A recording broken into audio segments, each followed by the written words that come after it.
దైవం కోసం చేసే అభ్యాసం నిత్యం చేయాలి. అందుకే మన హిందూ జీవన విధానంలో దైవారాధన, దైవ పూజ అనేది ఒక భాగం చేసేసారండి.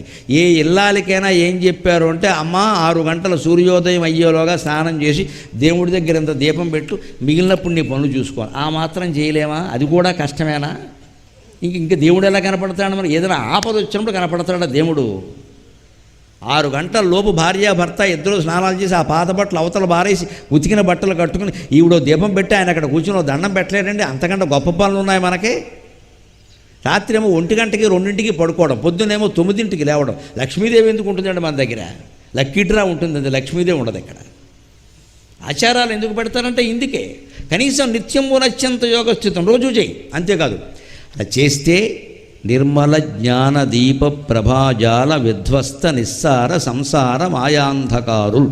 నన్నయ్య గారు ఎంత గొప్ప మాట వాడాడు. ఆ వెలిగించిన దీపం ఉందే, పెట్టిన దీపం, అది జ్ఞానదీపంలా వెలుగుతుంది. జ్ఞానదీపం అంటే మామూలు దీపం ఒత్తులతో పెడతాం, నూనె పోస్తాం, ప్రమిదలో నూనె పోస్తాం, ఒత్తులు పెడతాం, గిబ్బలు గీస్తాం, వెలిగిస్తాం, ఏదో దీపం జ్యోతిపరం బ్రహ్మ అనేదో అంటాం. జ్ఞానదీపం అంటే శ్రీనాథ మహాకవి కాశీఖండంలో గుణనిధి కథలో చెబుతాడు. విమల విజ్ఞాన దీపంబు వెలుగుచుండ జ్ఞా శాంతిధారా జలంబుల జలకమార్చి భవుని పూజించ భావపుష్పముల భక్తి అతి విశుద్ధ మనోవృత్తి యజ్ఞదత్తి అంటాడు. విజ్ఞాన దీపాన్ని పెట్టాలి దేవుడి దగ్గర. ఏమిటా విజ్ఞానం? దీపం వెలిగించేటప్పుడు బ్రాహ్మణులు చదివే శ్లోకంలో ఉంది అది. ఆసాధ్యం త్రివర్తి సంయుక్తం వన్యనాయోజితం ప్రియం గృహాణ మంగళం దీపం త్రైలోక్యతిమిరాపకం. సాధ్యం నూనె నెయ్యో పొయ్యాలి, లేకపోతే దీపం వెలగదు.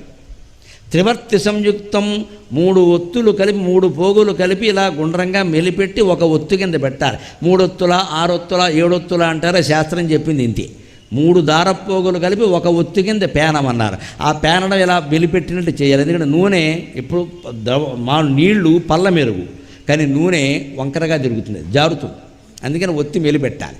సాధ్యం త్రివర్తి సంయుక్తం వన్యనాయోజితం నిప్పు ముట్టించమన్నాడు. దీంట్లో అంతరార్థం ఏమిటంటే, ఒత్తి అనడానికి, దారం అనడానికి సంస్కృతంలో గుణం అంటారు. మన దేహాన్నే ప్రమిద చేసి ఇందులో భక్తి అనేటువంటి నూనె పోసి, ఈ త్రిగుణాలు ఉన్నాయి, సత్వగుణం, రజోగుణం, తమోగుణం, ఈ 3ంటినే దారపోగులుగా భావించి మెలిపెట్టి మెలిపెట్టి మెలిపెట్టి శివుడి దగ్గర దీపంగా పెట్టాలి. స్వామి నువ్వు తీసుకో, స్వామి నువ్వు తీసుకో.